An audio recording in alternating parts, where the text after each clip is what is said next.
আসসালামু আলাইকুম। শুরু করছি। নিষিদ্ধ চাহনা পর্ব ৯ খ। লেখিকা সারা চৌধুরী। শাদি হসপিটালের রিসিপশনে দাঁড়িয়ে ডাক্তারদের সাথে কথা বলছে। আজ ইলিয়াস চৌধুরীর অপারেশন। শাদি নিজের বাবার চিন্তায় ঘেমে যাচ্ছে। ডাক্তাররা তাকে সান্ত্বনা দিল, চিন্তার কিছু নেই, অপারেশন এর পরে দেশ নিয়ে যেতে পারবে, চাইলে এখানেও রাখা যাবে, তবে হসপিটালে বন্দি জীবন থেকে দেশ মুক্ত বাতাসে রাখা ভালো। সাদি ডাক্তারদের সাথে কথা বলে ইলিয়াস চৌধুরীকে অপারেশন থিয়েটারে পাঠিয়ে দিল। এদিকে মিসেস আতিয়া বেগম কাঁদছেন।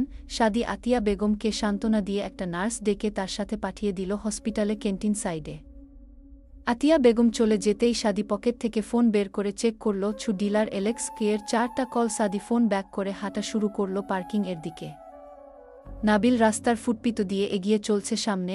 বাবার ব্যবসা হাতে নিয়েছে, মনে একটা সুপ্ত ইচ্ছা, পিহুকে নিজের রানী বানানো, পিহুকে নিয়ে একটা রাজ্য তৈরি করবে যেখানে তাদের সুখের সংসার হবে, সেখানে রাজা নাবিল আর রানী হবে পিহু। এসব ভাবতে ভাবতে মুচকি হাসি দেই নাবিল। পিহুর সাথে কথা হয় না, তবুও নাবিল জানে পিহু তাকে অসম্ভব ভালোবাসে, যাকে বলে অন্ধ ভালোবাসা। নাবিল চোখ বুজে বলে দিতে পারবে সে সত্যিই একটা ভালো মেয়ে পছন্দ করেছে। নাবিল জানে সে একটা ভালো পর্যায়ে দাঁড়াতে পারলে সে পিহুকে পাওয়ার জন্য ইলিয়াস চৌধুরীর কাছে হাত পাততে পারবে, সেজন্য সে ব্যবসায় মন নিবেশ করেছে। জেরিন কলেজের সেই বিখ্যাত জলপাই গাছের নিচে বসে ইফার সাথে কথা বলছে। ইফা হলো জেরিনের ক্লাসমেট, মেয়েটা খুব ভালো। ইফা যখন জেনেছে যে নাবিল জেরিনের ভাই, তখন থেকে জেরিনের পিছে সুপার গ্লুর মতো চিপকে গেছে। সেই সকাল থেকে জেরিনের কাছে নাবিলের নাম্বার চাচ্ছে। জেরিন ভেবে পায় না গার্লফ্রেন্ড আছে, শুনেও পিছনে পড়ে এ কোন ধরনের অসভ্য মেয়ে। জেরিন বিরক্ত হয়ে নাম্বার দিয়ে দেয়। ইফার হাসি দেখে কে আনন্দে জেরিনকে চুমু দিয়ে ফেলে, পরে নিজেই লজ্জা পায়। জেরিন বুকে হাত গুয়ে বলে উঠে, নাবিল ভাইয়া পিহু বাদে আর কাউকে ভালোবাসবে না।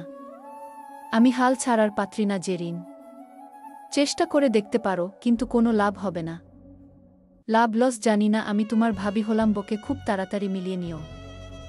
জেরিন নাক মুখ কুচকে ভেঙচি কেটে বলে, দেখবনি, আমার ভাইয়ের ভালোবাসা সস্তা না, সরো তো বাড়ি যাব। ইফা বিরক্ত হলো, পিহুকে সে চিনে, মেয়েটা সুন্দর কিন্তু তার মতো ক্ষমতাশালো বাবার মেয়ে না। ইফা যা চাই তা নিজের বাবার ক্ষমতার জোরে পেয়ে যায়।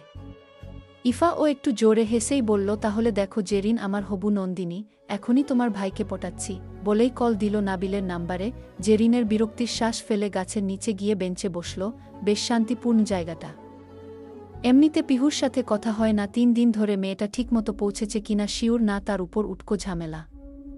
ইফা হেসে জেরিনের পাশে বসল, তারপর নিজের ফোনে লাউড স্পিকার দিয়ে বলল, তোমার ভাইকে পটানোর প্রথম ধাপ ফলো মি নন্দিনী। নাবিল বাড়িতে ঢুকে সোফায় বসতে যাবে, ঠিক সেই মুহূর্তে নিজের ফোনটা ভাইব্রেট হয়ে বেজে উঠে। নাবিল বিরক্ত হয়, কিছু একটা ভেবে ফোন হাতে পেয়ে অচেনা নাম্বার পেয়ে খুশি হয়ে যায়। নিশ্চয় পিহু ফোন দিয়েছে। নাবিল কল রিসিভ করে হ্যালো বলতেই মুখটা ফ্যাকাশে হয়ে যায়। ওপাশ থেকে ইফা বলে উঠে, হ্যালো ভাইয়া, কেমন আছেন? কে আপনি, নাম্বার কই পাইলেন? ভাইয়া আমি ইফা। কোন ইফা? এমপি মিন্টুর একমাত্র মেয়ে ইফা। ও। নাবিলের গা ছাড়া কথা শুনে ইফার মাথায় রক্ত টকবুগিয়ে উঠল। তার সাথে মিষ্টিভাবে কথা না বলে কেমনভাবে কথা বলছে। ইফার কোনো সাড়াশব্দ না পেয়ে নাবিল বলে উঠল, কিছু বলার থাকলে বলুন, নয়তো কেটে দিলাম আপু। আমি আপনার আপু হয় না তো কি হন? আমি ইফা, ইন্টার ফার্স্ট ইয়ারের আপনাদের কলেজের ছাত্রী। আচ্ছা, আর কিছু? বাই দা ওয়ে, আমার পার্সোনাল নাম্বার কই পেলেন? না মানে ভাইয়া, সম্মানের সাথে বলছি আপু, প্লিজ আর কল দিবেন না, ধন্যবাদ, রাখছি, আসসালামু আলাইকুম। নাবিল কল কেটে দিল। সাথে সাথে ইফা গাছের নিচে বসে জোরে চিল্লিয়ে উঠল, ফোনের কলেও কেউ এভাবে রিজেক্ট করে ভাবা যায়? সে তো এখনও প্রেমপত্র দিলই না, তার আগেই রিজেক্ট। এদিকে জেরিন হাসতে হাসতে দম আটকে যাচ্ছে। জেরিনের হাসি দেখে ইফা রেগে চলে যেতে নিলে জেরিন বলে উঠে, ইফা বাকি 10টা ছেলের মতো ভাই না আমার, এক পিস, ইতাও আবার পিহুর। চেষ্টা চালিয়ে যাও বলেই হাসা শুরু করল। ইফা কোনো দিক না তাকিয়ে রেগে কলেজের ভিতর চলে গেল। জেরিন ও নিজের বাড়ি যাবার জন্য মেইন রাস্তার দিকে পা আগাল। শাদি এলেক্স এর সাথে কথা বলে পিহুকে বাড়ি থেকে তুলে এনেছে। উদ্দেশ্য পিহুকে নিজের সাথে নিয়ে যাবে। এদেশে এসে পিহুকে কোথাও নেওয়া হলো না, তাই পিহুকে নিয়ে সব ঘুরবে বলে পিহুকে তুলে এনেছে। তবে পিহু কোনোমতে আসতে চায়নি, এই মানুষটাকে তার খুব ভয় করে। শাদি পিহুকে এক প্রকার টেনে নিয়ে এসেছে। বেশ কিছুক্ষণ পর ফাঁকা হাইওয়ের পাশে একটা গোডাউনের সামনে গাড়ি থামল।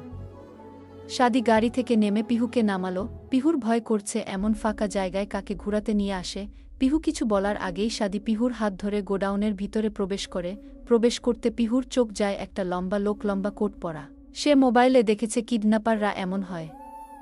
পিহু ভ্রু কুঁচকে সাদির উদ্দেশ্যে বলল, এখানে কি করতে এসেছি আমরা?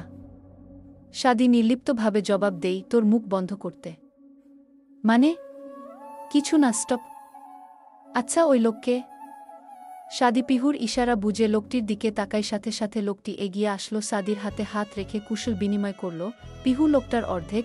পিহু সাদির শার্ট খামচে ধরল। সাদি সেদিকে তাকিয়ে লোকটির সাথে কথা বলা শুরু করল। এক সময় লোকটি পিহুর দিকে তাকিয়ে সাদির উদ্দেশ্যে বলল, হু ইজ সি?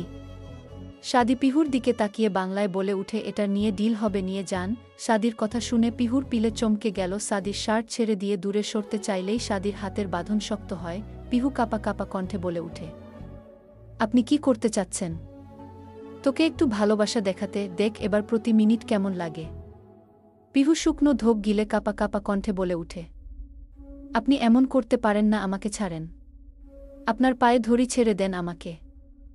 সাদি, shut up idiot. Pihu, please আমাকে ছেড়ে দেন। সাদি, sorry my father's princess. Pihu, আমি কোনোদিন আপনার সামনে আসব না, ছেড়ে দেন দয়া করুন। সাদি, এমনিতেই আসবি না আজকের পর। পিহু, ছেড়ে দেন। সাদি, ওকে ডান। সাদি পিহুর হাত ছেড়ে দিল। সামনে থাকা এলেক্স নামের লোকটার হাত থেকে একটা ব্যাগ নিল। ব্যাগের ভিতরে টাকা। কত টাকা পিহু জানে না। পিহু কাঁদতে কাঁদতে বলল, এটা কিসের টাকা? সাদি এলেক্স এর হাতে একটা কাগজ দিয়ে বলল, নিয়ে যাও। সাথে সাথে পিহু না হ বলে চিৎকার দিয়ে উঠে জ্ঞান হারিয়ে সাদির বুকে ঢলে পড়ল। গল্পটা কেমন লাগলো অবশ্যই কমেন্ট করে বলে যাবেন।